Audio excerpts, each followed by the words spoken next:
another thing that comes out of relativity is the relativistic Doppler shift. And so in this example, we have a galaxy, and I tried to draw it the best I could. It ended up looking more like like Lisa's hair from The Simpsons or something. But we have a galaxy and it's emitting light at a certain frequency. Then we have Earth here. And so the frequency coming from the source in this example, which is the galaxy, is going to be altered according to special relativity. And so the frequency actually received on Earth is going to be a different frequency. And so there's two cases I want you to think about. So this is true for when the Earth and the galaxy are receding from each other. So receding. But another thing to keep in mind is that if they were approaching,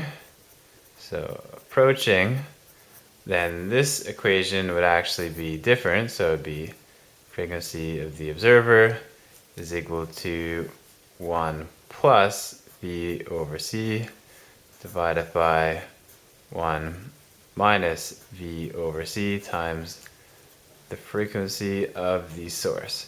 So it's very important to make sure you're using the right equation.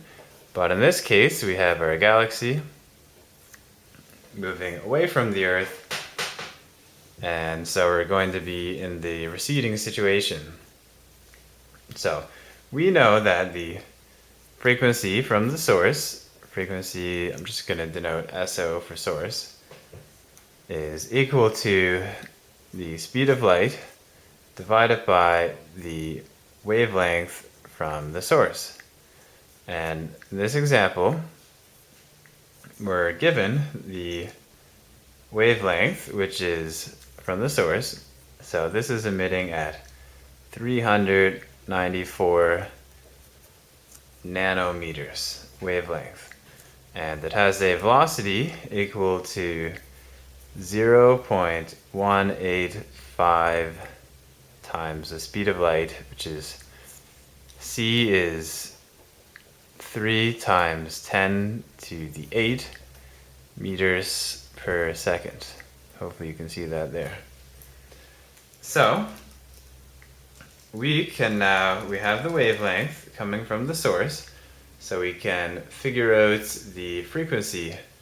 So we're just going to plug this in here, and we're going to get c, which is 3 times 10 to the 8 meters per second, and this e is just the same thing as saying times 10.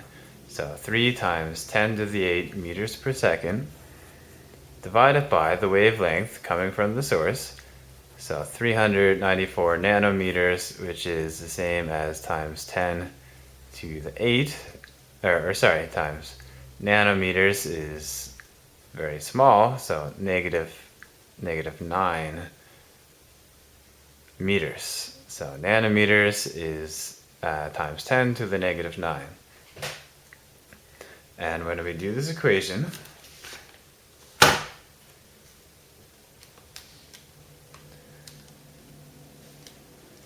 we get 7.61 times 10 to the 14 seconds. Okay.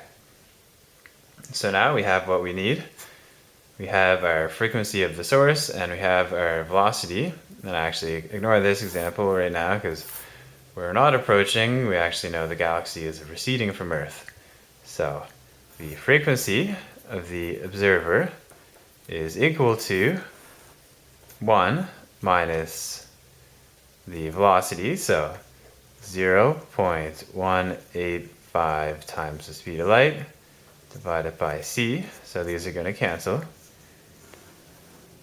divided by the square root of 1 plus 0.1885 c divided by c, c's are going to cancel again, times the frequency of the source, which we just worked out is 1.61 times 10 to the 14 seconds.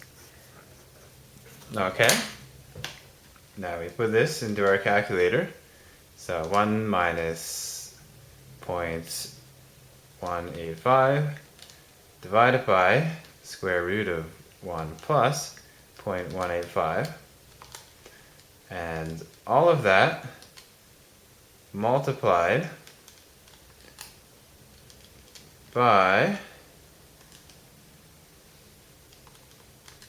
messed it up in my calculator here. Okay, there we go. So multiply by 7.61 times 10 to the 14 seconds. Okay, so this means that the frequency received on Earth, according to the Doppler shift, is going to be 6.31 times 10 to the 14 seconds.